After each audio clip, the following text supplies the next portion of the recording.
Hello guys! Welcome back to my channel. At ngayon, nasa city na naman kami.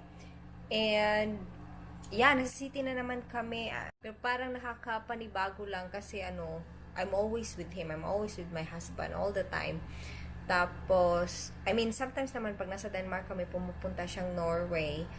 Tapos, naiwan ako ng mga 1 week. Pero hindi ko naman nafe-feel talaga na mag-isa kasi I'm always working, right? And tapos, umuwi lang ako sa bahay.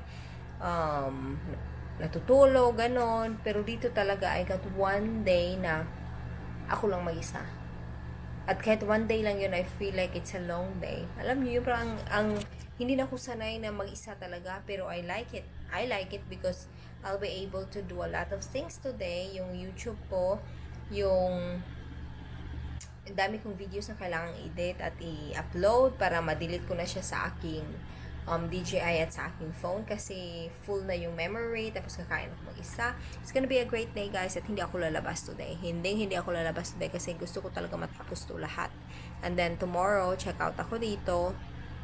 Yan na naman. Papalik-balik ang story. Anyway, check out ako dito tomorrow and I'll be spending 2 days sa place ng family ko dito sa Cebu. Tapos Saturday, papuhol na ako. Yun lang, kain muna ako. So, ito na yung in-order kong breakfast. It's 150 pesos? 155 pesos. I'm not sure, but around that area. So, may rice. Bakit maitim-itim ang rice na yan? But anyway, that's rice, scrambled egg, the dried fish, and then I got coffee. Of course, that's hot water. And then, ilagay ko lang to kasi gusto ko talaga yung mga instant na coffee. So, Nescafe, coffee, lagyan ko ng creamer at saka yung sugar. So, yun, kain ako dito guys mag-isa.